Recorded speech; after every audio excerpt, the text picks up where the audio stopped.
வாரம் ஒரு நிகழ்வு.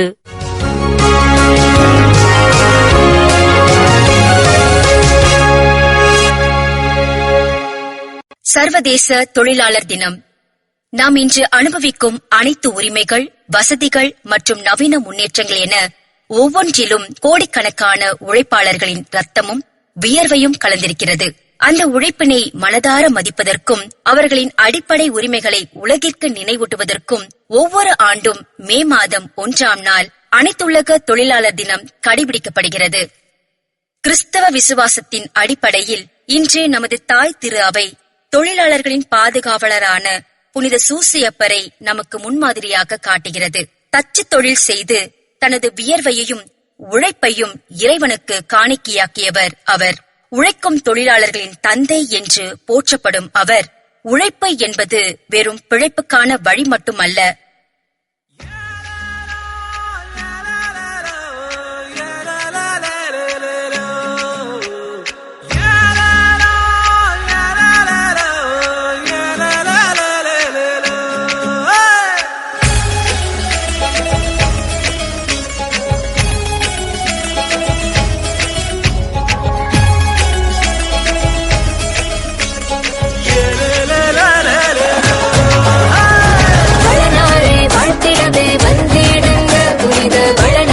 வரம் கேட்டு வேண்டிடுங்க.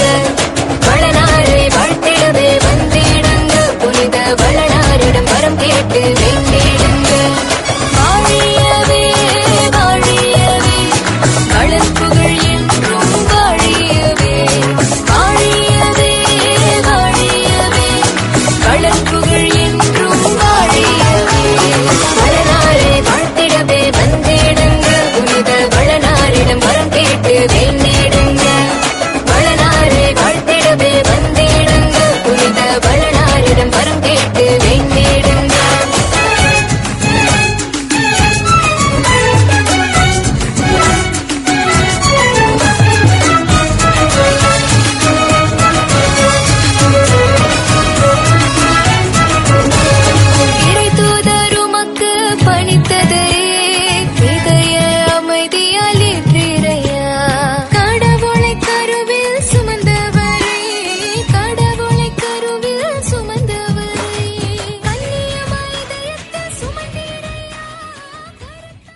அது கடவுளுக்கு செய்யும் ஒரு புனிதமான பணி என்பதை நமக்கு உணர்த்துகிறார்.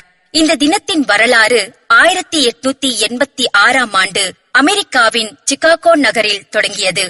அன்று தொழிலாளர்கள் தங்களின் அடிப்படை உரிமையான ஒரு நாளில் 8 மணி நேர வேலை என்ற கோரிக்கையை முன்வைத்து மிகப்பெரிய போராட்டத்தை நடத்தினார்கள். வரலாற்றில் ஷேர் மார்க்கெட் சம்பவம் என்று அழைக்கப்படும் அந்த போராட்டம்தான் இன்றைய தொழிலாளர்களின் உரிமைகளுக்கு வித்திட்டது. அன்றைய போராட்டத்தின் முழக்கம் மிக தெளிவானது. 8 மணி நேர வேலை, 8 மணி நேர ஓய்வு, 8 மணி நேர தனிப்பட்ட வாழ்க்கை என்பதே அது. உழைப்பாளர்கள் தங்களின் குடும்பத்தோடும் சமூகத்தோடும் நேரத்தை செலவிடவும் உடல் நலத்தை பேணவும் இந்த 8 மணி நேர வேலை முறை இன்று உலகம் முழுவதும் சட்டபூர்வமாக அங்கீகரிக்கப்பட்டுள்ளது. தொழிலாளர் என்று சொன்னால் அவர்கள் ஒரு குறிப்பிட்ட பிரிவினர் மட்டுமல்ல. வயலில் பாடுபடும் விவசாயி, வானளாவிய கட்டிடங்களை எழுப்பும் தொழிலாளர், தொழிற்சாலை பணியாளர், ஊரை சுத்தப்படுத்தும் தூய்மை பணியாளர், வாகன ஓட்டுநர்கள் என தங்களின் உழைப்பால் இந்த உலகை இயக்கும் ஒவ்வொருவருமே தொழிலாளர்கள்தான். உழைப்பாளர்களுக்கு சில அடிப்படை உரிமைகள் உள்ளன. உழைப்புக்கேற்ற நியாயமான கூலி, பாதுகாப்பான வேலை சூழல், முறையான ஓய்வு நேரம், மருத்துவ பாதுகாப்பு மற்றும் எல்லாவற்றுக்கும் மேலாக மனித நேயத்துடன் கூடிய மரியாதை ஆகியவை அவர்களுக்கு கிடைக்க வேண்டும். இவை சலுகைகள் அல்ல, மாறாக உழைப்பாளர்களின் பிறப்புரிமைகள். ஆயினும் இன்றைய நவீன உலகிலும் தொழிலாளர்கள் பல சவால்களை சந்தித்து வருகின்றனர். உழைப்புக்கேற்ற கூலி கிடைக்காமை, வேலை பாதுகாப்பு இல்லாத ஒப்பந்த முறை மற்றும் பெண் தொழிலாளர்கள் சுரண்டப்படுவது போன்ற சிக்கல்கள் இன்றும் தீர்க்கப்படாத சவால்களாகவே உள்ளன. இவற்றுக்கு எதிராக குரல் கொடுப்பது ஒரு நாகரிக சமூகத்தின் கடமையாகும். பெண் தொழிலாளர்களின் பங்கு இச்சமூகத்தின் போற்றுதலுக்குரியது. அவர்கள் குடும்பம், வேலை மற்றும் சமூகம் என மூன்றையும் ஒரே நேரத்தில் தனது தோள்களில் சுமக்கும் வலிமையான உழைப்பாளர்கள். அவர்களுக்கு ஆண்களுக்கு நிகரான சமமான கூலியும் பணியிடத்தில் உரிய பாதுகாப்பும் மரியாதையும் வழங்குவது மிக அவசியமாகும். குழந்தை தொழிலாளர் முறை என்பது ஒரு சமூக குற்றமாகும். குழந்தைகள் கையில் கருவிகளை ஏந்தி உழைக்க வேண்டியவர்கள் அல்ல.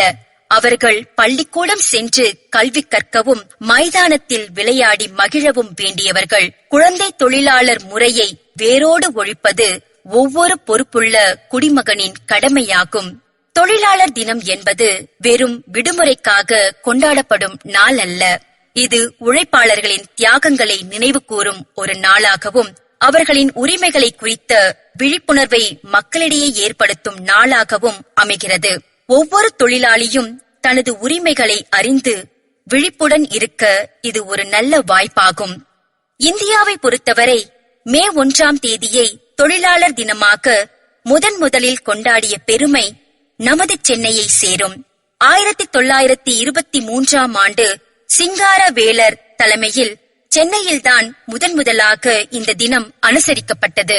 தொழிலாளர் உரிமைகளை பாதுகாப்பதில் தமிழ்நாடு எப்போதும் முன்னோடி மாநிலமாக திகழ்கிறது. சற்று சிந்தித்து பாருங்கள். தொழிலாளர்கள் இல்லையெனில் இந்த உலகில் எதுவுமே இயங்காது. நாம் வாழும் வீடுகள், உண்ணும் உணவு, நாம் பயன்படுத்தும் போக்குவரத்து வசதிகள், ஏன் இந்த நகரங்களே இருக்காது. தேசத்தின் பொருளாதாரத்தையும் முன்னேற்றத்தையும் தாங்கி பிடிக்கும் தூண்கள் அவர்களே. அவர்களே தேசத்தின் உண்மையான நாயகர்கள். இந்த தினத்தின் முதன்மையான நோக்கம் உழைப்புக்கு சரியான மரியாதையை பெற்றுத் தருவதே ஆகும். ஒருவரின் உழைப்பை சுரண்டுவதும் அவர்களுக்கு உரிய அங்கீகாரம் தராமல் இருப்பதும் மிகப்பெரிய அநீதியாகும். சமூக நீதியை நிலைநாட்டவும் உழைக்கும் வர்க்கத்திற்கு தேவையான பாதுகாப்பை உறுதி செய்யவும் நாம் அனைவரும் உறுதியெடுக்க வேண்டும்.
மிகவும் எளிமையானது. உழைப்பாளியை மதிக்கும் சமூகம்தான் உண்மையில் முன்னேறிய சமூகமாகும். உழைப்பின் மதிப்பை குறைத்து மதிப்பிடுவதும் உழைப்பாளர்களை தாழ்வாக கருதுவதும் நாகரிகமற்ற செயலாகும். மரியாதை இல்லாத உழைப்பு என்பது ஒரு சமூக அநீதியாகும். நாம் அன்றாட வாழ்வில் சந்திக்கும் தொழிலாளர்களை அன்போடும் மரியாதையோடும் நடத்துவோம். அவர்களின் உழைப்புக்கு உரிய மதிப்பை கொடுப்போம். உழைப்பை மதிப்போம், உழைப்பாளரை பாதுகாப்போம் என்ற முழக்கத்தோடு தேசத்தின் பாலமாக விளங்கும் அனைத்து உழைப்பாளர்களுக்கும் நமது நன்றிகளை தெரிவித்துக் கொள்வோம்.